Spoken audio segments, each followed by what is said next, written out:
Dear students, welcome once again. तो आज हम नेक्स्ट लेक्चर स्टार्ट करने जा रहे हैं और वो हमारा है पार्ट्स ऑफ स्पीच। इससे पहले हमने आपको वर्ड्स और सेंटेंस का डिफरेंट टाइप्स और काइंड्स भी बता दिया था, पार्ट ऑफ सेंटेंस भी बता दिया था। तो आज हम स्टार्ट करने जा रहे हैं पार्ट्स ऑफ स्पीच। तो पार्ट्स ऑफ स्पीच किसको कहते हैं? यहाँ पे हमने थोड़ा सा डिफिनेशन लिखा है कि ईच वर्ड्स, सबसे पहले ये समझो कि सेंटेंस किससे फॉर्मेट होते हैं, किससे बनते हैं, किससे फॉर्मेशन होते हैं। फॉर एग्जांपल सेंटेंस यानी कि which consist of different groups, यानी कि ग्रुप ऑफ वर्ड्स। तो उन्हीं डिफरेंट ईच और different group of words sentence के अंदर होते हैं और उन each words in the sentence has its own meaning and function with in the structure of the sentence. यानी एक सेंटेंस को बनाने के लिए हमें डिफरेंट वर्ड्स का या ग्रुप ऑफ वर्ड्स का जरूरत होते हैं और उन ग्रुप ऑफ वर्ड्स का अपना अपना एक वर्ड्स का, हर एक वर्ड का अपना एक मीनिंग, डिफरेंट मीनिंग और फंक्शन होते हैं सेंटेंस स्ट्रक्चर के अंदर। और उन डिफरेंट वर्ड्स को और उनके फंक्शन को हम इंग्लिश में कहते हैं पार्ट्स ऑफ स्पीच। मैं एग्जांपल बता दूंगा यहाँ पे। For example I have eaten, I have taken lunch. For example मैं यहाँ पे एक सेंटेंस बता रहा हूं, I have taken lunch। ये ग्रुप ऑफ वर्ड्स है, लेकिन इन ग्रुप ऑफ वर्ड्स में डिफरेंट वर्ड्स है। यहाँ पे देखो डिफरेंट वर्ड है, I have taken lunch। तो इन डिफरेंट वर्ड्स का इस सेंटेंस स्ट्रक्चर के अंदर डिफरेंट मीनिंग भी है और इनका डिफरेंट रोल एंड फंक्शन भी है। For example I has its own role and function as a subject. हम इसको सब्जेक्ट कहते हैं, सेंटेंस का सब्जेक्ट कहते हैं, और ये सब्जेक्ट में नाउन या प्रोनाउन भी होते हैं। तो आई यहाँ पे एज अ प्रोनाउन यूज हो रहे हैं। तो इसके बाद हैव टेकन इन लंच, सब डिफरेंट वर्ड्स हैं और हर एक वर्ड का different meaning and role and function है। हैव हम यूज कर रहे हैं एज एन ऑक्सिलरी या एज एन हेल्पिंग वर्ब, और उसके बाद taken as a main verb के लिए यूज कर रहे हैं, और उसके बाद लंच ये अगेन ऑब्जेक्ट है, ऑब्जेक्ट में अगेन आपको नाउन या प्रोनाउन आते हैं। तो इसी तरह से सेंटेंस स्ट्रक्चर में हम एक एक सेंटेंस के स्ट्रक्चर के अंदर जब हम ग्रुप ऑफ वर्ड्स उनको लेते हैं और हर एक वर्ड का डिफरेंट मीनिंग और different function and different role होते हैं, उन डिफरेंट वर्ड्स को जिसका अपना अपना डिफरेंट फंक्शन एंड रोल है, तो इसको हम कहते हैं पार्ट्स ऑफ स्पीच। यानी कि सेंटेंस में, जैसे कि हमने यहाँ पे देखो एक क्लियर करना चाहता हूं कि यहाँ पे हमने पार्ट्स ऑफ सेंटेंस क्यों नहीं कहा, पार्ट ऑफ स्पीच क्यों कहा।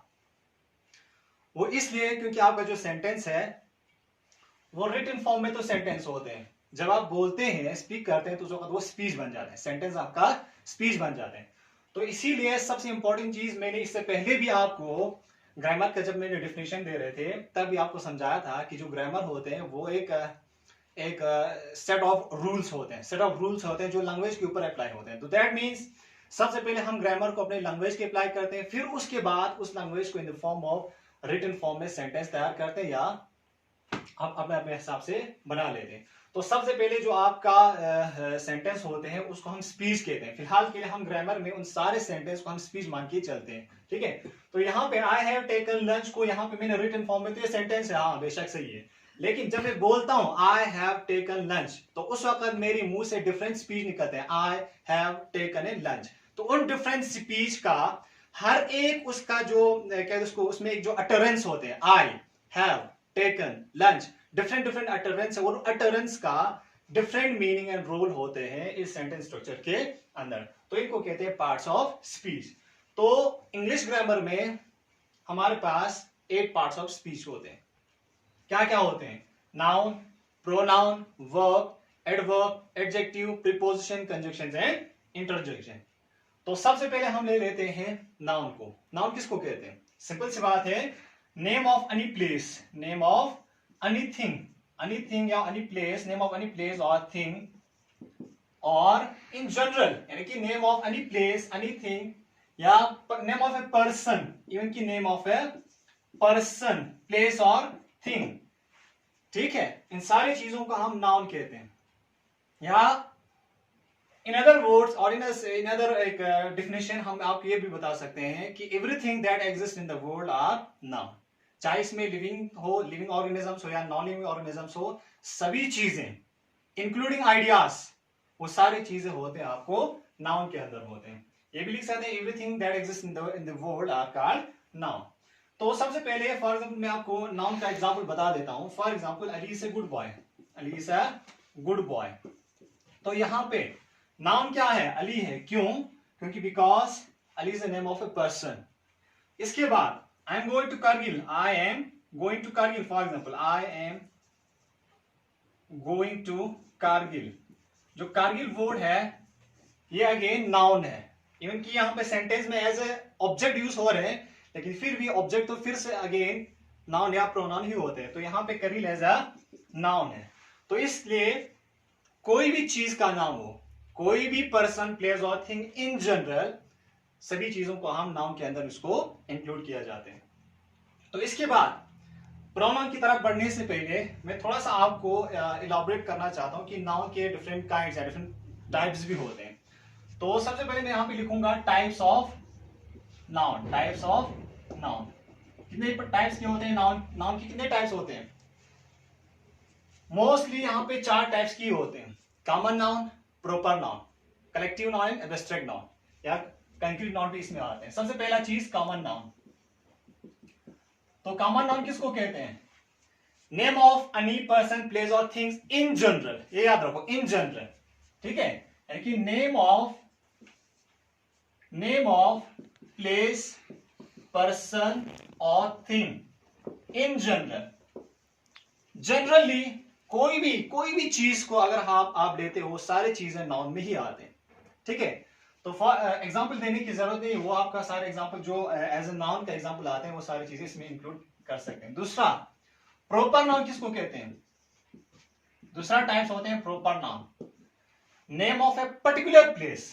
यहां पे जनरल था, इन जनरल, आम दुनिया में सारी जो भी चीजें आप गिनते हो, सारी चीजें जो भी आप देखते हो, जो भी आप चीजें आपके आसपास मौजूद है, वो सारी चीजें कॉमन नाउन के अंदर आते हैं।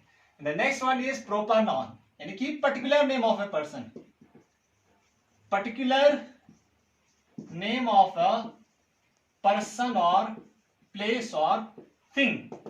ठीक है, अब दुनिया में बहुत सारे नाम तो है, लेकिन उन सारे नामों में से कुछ शख्स का नाम पर्टिकुलर होते हैं। ठीक है, उन पर्टिकुलर नामों को, उन पर्टिकुलर पर्सन के नामों को हम प्रॉपर नाउन में गिने जाते हैं। For example the chief minister, the chief minister. क्योंकि chief minister, the chief minister of J and K, for example लेते हैं मिसाल के तौर पर, ये जो वर्ड है the chief minister of J and K, miss Mehbooba Mufti Sayeed, for example के लिए लेते हैं। तो that person is a special name और स्पेशल और a particular name of a person. इसके बाद for example Akbar the great, आपने शायद सुना होगा Akbar the great, emperor Akbar the great, emperor Akbar the great, यानी कि जो अकबर है, बादशाह अकबर। ठीक है, बहुत सारे नामों में से वो नाम बहुत खास है, because he was the emperor of Mughal सुल्तनत। And the next one for example मैं दूसरा सेंटेंस लिखूंगा, give me the pen, give me the pen which I gave you yesterday. For example अब इस सेंटेंस में मैं आपको बताऊंगा, एक सेंटेंस है give me the pen which I gave you yesterday. ये वर्ड जो वर्ड पेन है, ये भी नाउन ही है, लेकिन ये प्रॉपर नाउन है। क्यों प्रॉपर नाउन है? क्योंकि मैंने बहुत सारे पेन में से मैंने आपको पर्टिकुलर करके उसी पेन को मांगा जो मैंने कल आपको दिया था। That means give me the pen which I gave you yesterday. मैंने कल जो आपको पेन दिया था, मुझे वही पेन दे दो। आपके पास बहुत सारे पेन तो है, लेकिन उनमें से मैंने पर्टिकुलराइज करके बताया कि मुझे वही पेन दे दो जो मैंने आपको कल दिया था। तो that means that pen is the particular name of a particular pen. ठीक है, वो भी पर्टिकुलर हो जाते हैं, उसको भी हम पर्टिकुलराइज करते हैं। ठीक है, ये चीज होते हैं। अब नेक्स्ट इसमें पॉइंट प्रॉपर नाउन में ये चीज याद रखो कि जितने भी प्रॉपर नाउन होते हैं उनको फॉलो कर, यानी कि उनको लिखने के लिए आपको डेफिनेट आर्टिकल द का जरूर उसमें यूज करना है। ठीक है, यूज डेफिनेट आर्टिकल द, ठीक है, विद प्रॉपर नाउन। ठीक है, प्रॉपर नाउन के साथ, सभी प्रॉपर नाउन के साथ आपको डेफिनेट आर्टिकल द का यूज करना है, तभी जाके आपको वो नाम जो है वो पर्टिकुलर हो जाते हैं। फॉर एग्जाम्पल द पेन, वो पेन दे दो। ठीक है, Akbar the great, the Akbar the great, emperor Akbar, the chief minister of J&K, ठीक है, तो ये सारी चीजें प्रॉपर नाउन में आ जाते हैं, ठीक है। And the next type is third one, proper noun के बाद कलेक्टिव नाउन। कलेक्टिव नाउन यानी कि शायद आपको डेफिनेशन से समझ में आया होगा, कलेक्टिव नाउन किसको कहते हैं?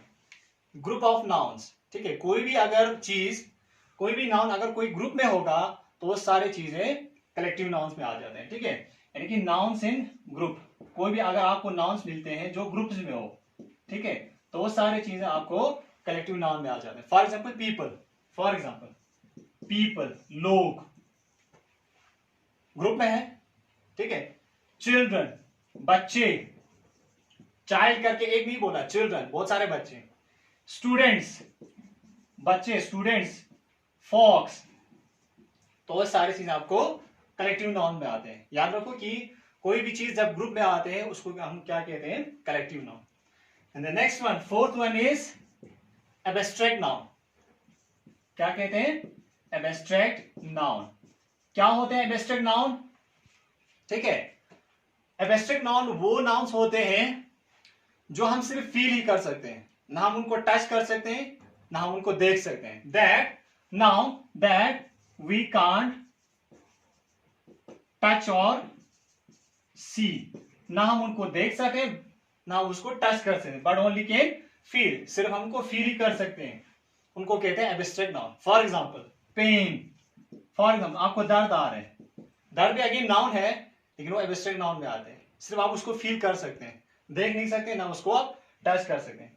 इसके बाद for example next one is, जैसे कि हम कहते हैं ना हेवन एंड हेल, ठीक है, वो टाइप भी आपको एब्स्ट्रैक्ट नाउन में ही आते हैं।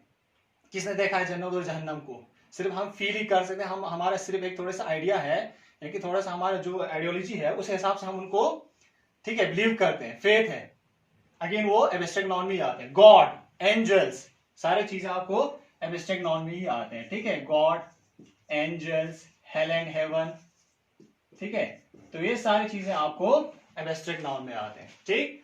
और एक टाइप्स है, हमने यहाँ पे सिर्फ 4 ही कहा था, 5 भी गिने जाते हैं, और फिफ्थ वन उसको हम कहते हैं कंक्रीट नाउन। क्या कहते हैं? कंक्रीट नाउन, और या उसको हम मटेरियल नाउन भी कह सकते हैं, ठीक है। कंक्रीट नाउन और मटेरियल नाउन भी कह सकते हैं। मोस्ट इंपोर्टेंटली आप उसको याद रखो मटेरियल नाउन के जरिए, यानी कि मटेरियल नाउन के नाम से ही याद रखो, उनको हम कहते हैं मटेरियल नाउन, ठीक है। Fifth one is material noun. क्या कहते हैं? मटेरियल नाउन किसको कहते हैं? मटेरियल नाउन्स और कंक्रीट नाउन, चलेगा मटेरियल नाउन ही, ठीक है। कोई भी ऐसा चीज, कोई भी ऐसा नाउन, ठीक है, जो मटेरियल में हो, फॉर एग्जांपल जिसको हम टच भी कर सकते हैं, जिसको हम देख भी सकते हैं। फॉर एग्जांपल चेयर मटेरियल में है, वुड है मटेरियल है, स्टोन मटेरियल है, सैंड मटेरियल है, स्टील मटेरियल है, तो वो सारे चीज आपको मटेरियल नाउन में आते हैं, ठीक है।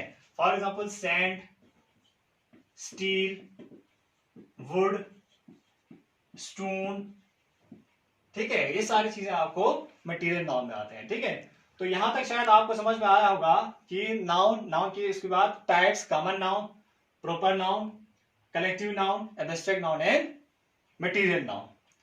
और अब हम आगे बढ़ेंगे, इसके बाद हमारा नाउन के बाद आते हैं नेक्स्ट पार्ट ऑफ स्पीच, वो होते हैं प्रोनाउन, ठीक है। तो प्रोनाउन किसको कहते हैं?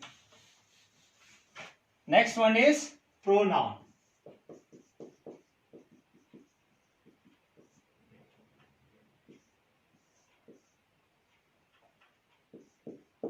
Pronoun, next part of speech is pronoun. किसको कहते हैं प्रोनाउन?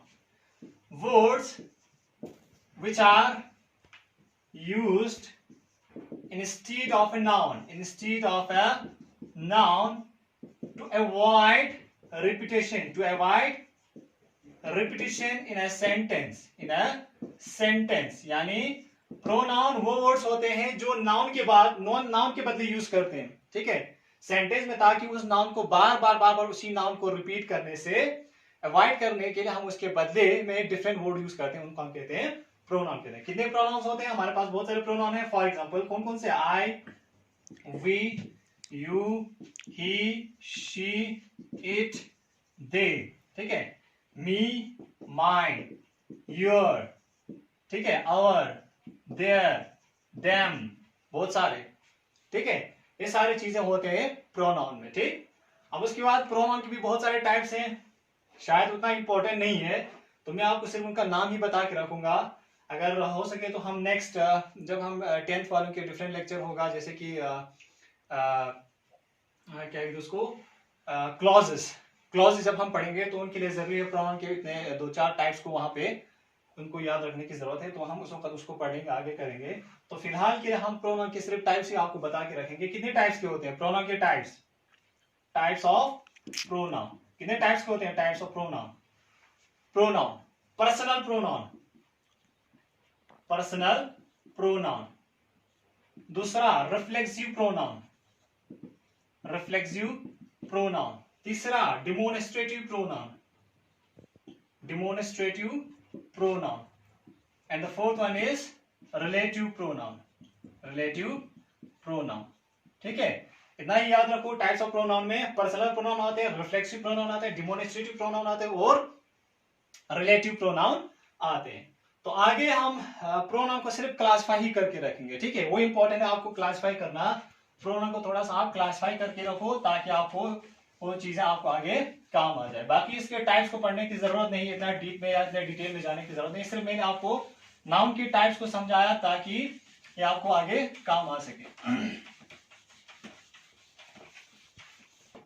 तो अब हम करेंगे यहाँ पे classification of pronoun. Classification of pronoun, जितने भी आपके पास प्रोनाउंस है ये सारे प्रोनाउन हम क्लासिफाई करेंगे, क्लासिफाई करेंगे ताकि आपको कोई डाउट ना हो कि ये कौन कौन से ग्रुप में आते हैं। वैसे तो आपके क्लासिफिकेशन ऑफ प्रोनाउन में आपको 3 ग्रुप्स आते हैं। कितने ग्रुप्स आते हैं? 3 ग्रुप्स आते हैं, ठीक है। First one is subjective pronoun, subjective pronoun यहां आते हैं। दूसरा ऑब्जेक्टिव प्रोनाउन, या रिफ्लेक्सिव या सॉरी पॉसेसिव लिखो पहले, या तो ठीक है ऑब्जेक्टिव लिखो, ऑब्जेक्टिव प्रोनाउन। और लास्ट वन होते हैं पॉसेसिव प्रोनाउन, पॉसेसिव प्रोनाउन, ठीक है। ये याद रखो, आपके पास क्लासिफाई हमने किया प्रोनाउन को 3 ग्रुप्स में, subjective pronoun, objective pronoun and possessive pronoun. सबसे पहले सब्जेक्टिव प्रोनाउन में हम सारे सब्जेक्ट्स को डालेंगे। हमारे पास 7 सब्जेक्ट्स होते हैं, 7 सब्जेक्टिव प्रोनाउंस होते हैं। I, we, you, he, she, it and they. ये आते हैं आपको 1 2 3 4 5 6 7 7 सब्जेक्टिव प्रोनाउंस, ठीक। और हर एक सब्जेक्टिव प्रोनाउन का इसका ऑब्जेक्टिव भी बन जाते हैं और इसी का पॉसेसिव फॉर्म भी बन जाते हैं। फॉर एग्जाम्पल आई को अगर हम एज ऑब्जेक्ट लिखेंगे तो क्या बनेगा? मी। वी को अस, यू को यू ही रहेगा, इसका objective pronoun. And he, his, sorry him, she, her, it ही लिखेंगे, it, they, their, them, sorry them. तो ये सारी चीजें आपका सब्जेक्टिव का कैसे ऑब्जेक्टिव प्रोनाउन बन जा रहे हैं। अब इसी सब्जेक्टिव का पॉसेसिव फॉर्म कैसे बनेगा? आई, माइन, वी, अस या अवर्स, सॉरी अवर और अवर्स, हमारा, ठीक है। यू, यूअर्स या यूअर या यूअर्स बन जाते हैं, ठीक। और ही का हिज, शी का हर बन जाते हैं पॉसेसिव, इट का इट्स बन जाते हैं, दे, देयर बन जाते हैं। ये हो गया आपका हर एक सब्जेक्टिव प्रोनाउन का किस तरह से ऑब्जेक्टिव बन जाते हैं और किस तरह से इसका पॉसेसिव फॉर्म बन जाता है। फॉर एग्जांपल आई, मैं, ऑब्जेक्टिव मी, हम, माइन, हमारा। तो इस तरह से वी, हम, अस, हमें, अवर्स, हमारे, ही, वो, हिज, सॉरी हिम, उनका, हिम, वो, हिज, उसका, शी, लड़की को डिनोट कर रहे हैं, पॉइंट कर रहे हैं, शी, हर, उसकी, सॉरी हर पॉसेसिव फॉर्म में, उसकी, इट एंड इट्स, ये इनके, इसकी, जैसे कि कुत्ते की दुम, उसकी दुम, इसकी दुम, इट्स। तो इसके बाद दे, वो लोग, देम, वे, वो, देयर, उनका, उनकी, उनके। ठीक है, तो ये फॉर्म आपको बन जाते हैं कि किस तरह से आपको प्रोनाउन को क्लासिफाई करना है, सब्जेक्टिव, ऑब्जेक्टिव एंड पोसेसिव। अब उसके बाद मैंने यहाँ पे थोड़ा सा एक और पॉइंट के लिए जगह छोड़ा है। वो किस लिए छोड़ा है? क्योंकि अभी भी हमारे पास इनको और भी ग्रुप वाइज करने के लिए रखा है। वो है यहाँ पे सबसे पहला आते हैं फर्स्ट पर्सन, जैसे कि प्रोनाउन का first person, second person, third person आते हैं ना। तो इन सब्जेक्ट्स को फर्दर क्लासिफाई करना है सब्जेक्ट वाइज में, यानी कि ये कौन से ग्रुप में आएंगे, फर्स्ट पर्सन में आएंगे, सेकंड पर्सन में या थर्ड पर्सन प्रोनाउन में आते हैं। तो सबसे पहले I and we first person आते हैं, इसको क्या कहते हैं? First person pronoun. I and we, इसको हम कहते हैं फर्स्ट पर्सन प्रोनाउन कहते हैं। ठीक है, आई एंड वी, क्यों? क्योंकि ये डिनोट करता है सेल्फ को। ठीक है, आई एंड वी, मैं, हम, मैं और हम। जब कोई पॉइंट उंगली अपनी तरफ आते हैं तो उस वक्त उसको फर्स्ट पर्सन कहते हैं। एंड यू, खाली यू, इसको हम सिर्फ सेकंड पर्सन में ही रखते हैं। ठीक है, second person pronoun, second person pronoun जब आप दूसरी तरफ डिनोट करते हैं, ये, वो, यू, तुम। ठीक है, एंड बाकी सब ही, शी, इट एंड दे, ये सारी चीजें आपको थर्ड पर्सन प्रोनाउन में आते हैं, थर्ड पर्सन प्रोनाउन। ठीक है, ही, शी, इट, दे, जब आप किसी थर्ड पर्सन को पॉइंट करते हैं तो ये सारी चीजें आपको आते हैं थर्ड पर्सन प्रोनाउन में। ठीक है, ही, शी, इट एंड दे। बाकी आज के लिए इतना काफी है। आई होप आपको अच्छी तरह से समझ में आया होगा। तो बाकी हम कल कंटिन्यू करेंगे। इसके बाद हम वर्ब और एडजेक्टिव वगैरह बाकी दो चीजों को हम कंटिन्यू करेंगे। Thank you very much.